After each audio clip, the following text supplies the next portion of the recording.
저는 사실 TV는 거의 보지 않는 편인데 대부분 책을 보거나 인터넷을 좀 많이 하는 편이에요. 그러다 얼마 전에 유튜브 들어가서 봤는데 서울 강남에 비가 많이 와서 시내가 물에 잠겼다.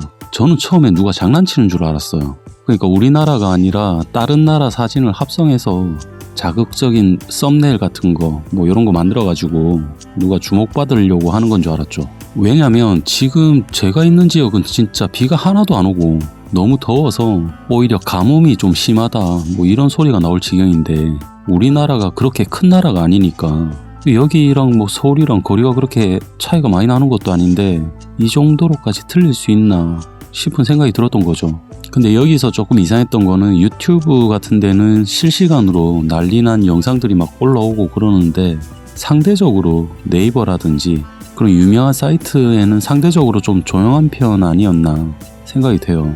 일단 저 같은 경우는 사회나 경제 분야에 관심이 많으니까 유튜브 같은 경우는 이제 그런 유형들로 알고리즘 추천이라든지 그런 영상들 위주로 이제 나오는 것 같아요. 이게 어떻게 보면 지금의 주식 투자도 제가 볼 땐 좀 그런 비슷한 유형이 있는 것 같은데 그냥 관심이 좀 있고 약간 저같이 주식 오타쿠 비슷한 이런 사람들은 지금의 주식시장이 얼마나 좋은지 좀 보이는데 계속 보면 볼수록 오히려 더 그런 유형의 자료들만 보이는 거거든요. 그러니까 저 같은 경우는 지금 주식시장이 굉장히 투자하기 매력적이다라고 생각을 하는 건데 뭐 당연히 장기적인 관점입니다. 근데 일반적으로 크게 관심 없는 사람들은 그냥 그 사람이 관심 가지는 뭐 다른 것들이 눈에 보이겠죠. 주식 말고도.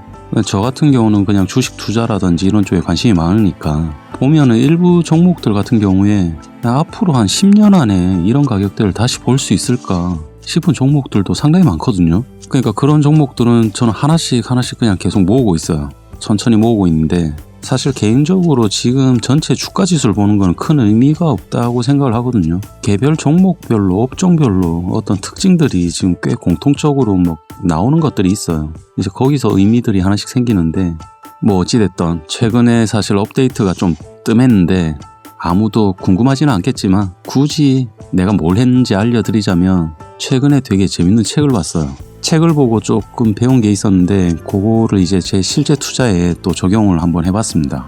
주식 투자 업계에 유명한 사람들이 몇 명씩 있는데 그 중에 이제 제가 싫어하는 사람 중에 제시 리버모어라고 있어요. 원래 제가 아는 걸로는 이 사람은 모멘텀 투자, 차트 투자 뭐 그쪽의 대가라고 해서 저랑은 어차피 상관없는 사람이고 제가 이 사람을 통해서 배울 게 없다라고 생각을 해서 주식 투자를 그렇게 오래 하고 책들도 여러 권 봤다고 생각을 했는데 이 사람 책은 아예 본 적이 없거든요. 별로 보고 싶지도 않고 그러다가 아무 생각 없이 최근에 그냥 가볍게 한번 쓱 읽었는데 솔직히 생각도 못했어요. 지금까지 주식 투자를 해가면서 제가 스스로 어떤 방식을 만들고 거기에 대해서 별 생각이 없었는데 제시 리버모어라는 제가 별 이유 없이 굉장히 싫어하던 이 옛날 사람하고 지금 하고 있는 제 투자 방식이 굉장히 비슷한 부분이 많더라고요. 의외로. 그러니까 어떻게 보면 제 스스로 그냥 편견을 좀 가지고 제시 리버모어라는 이 사람을 그냥 깎아내렸는데 책을 계속 읽어보면서 느낀 게 제가 분명히 배울 부분이 있는 것 같았어요. 그러니까 제가 특히 좋아하고 이제 좀 동감이 되는 게 사람 심리에 대한 건데 사람들의 어떤 자연적인 심리가 투자할 때는 굉장히 방해가 된다. 그런 부분에 대해서 언급이 되게 많이 있더라고요. 그러니까 사실 그런 부분들 때문에 저도 퀀트 투자를 하는 건데 어떻게 보면 큰 틀에서 제가 가진 생각하고 좀 비슷한 부분이 되게 많았거든요. 그러니까 여기서 제가 지금까지 생각도 못했던 어떤 신선한 투자에 대한 접근법 이런 것들이 있었는데 사실 저도 분할 매수 그런 거는 거의 생활화되어 있는 편인데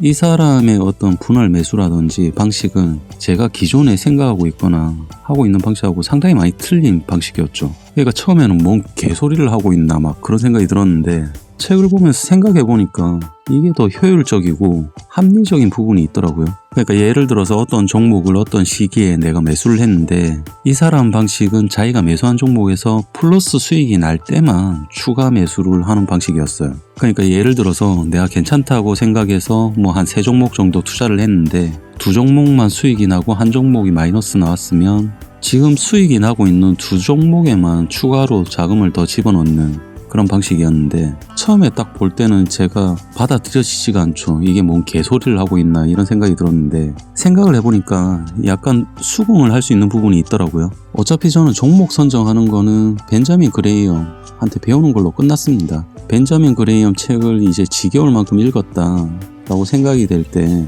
종목 선정 같은 걸로는 더 이상 신경 쓰지 않아도 된다라고 스스로 생각을 했으니까 거기서 종목 선정하는 거 그런 거 가지고 제가 추가적으로 더 배워야 된다라고 생각은 안 했는데 다만 내가 이제 틀릴 수도 있다라는 거는 생각을 늘 했죠. 그래서 내가 틀릴 수도 있다라는 걸 감안해서 몇 가지 종목에 분산을 더 하는 건데 여기서 그런 종목들 간의 비율 조정이라든지 아니면 시간이 지나면서 비율을 어떻게 변경할지 그런 쪽에 대해서는 사실 조금 미흡한 부분이 있었거든요.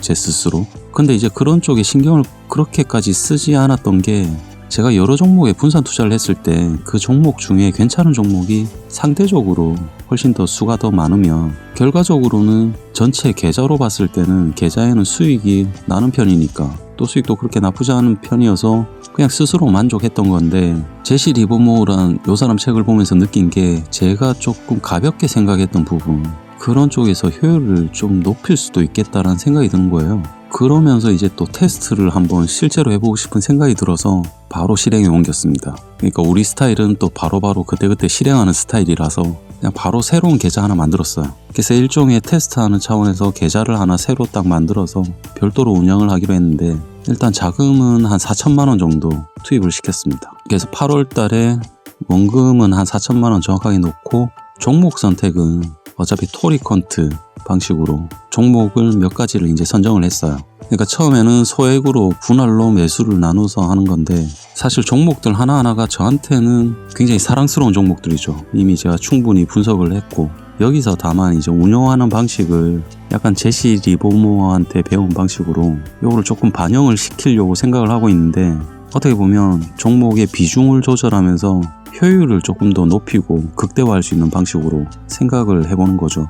저는 사실 예전에 그런 쪽에는 약간 미흡한 부분들이 있어서 이 사람의 투자 아이디어를 조금 빌리기로 했습니다. 그래서 이런 식의 효율을 좀 높일 수 있는 방식은 별도의 퀀트를 새롭게 하나 생각을 하고 있는데 물론 비중에 대한 계산이라든지 이런 거는 저는 그냥 컴퓨터에 맡길 생각이에요. 맡길 생각인데 내용을 하나씩 개선해 나가면서 이렇게도 움직일 수 있겠다라는 생각은 들어요. 그러니까 이것도 제가 하나 별도로 하면서 업데이트를 주기적으로 한번 해볼까 생각을 해요.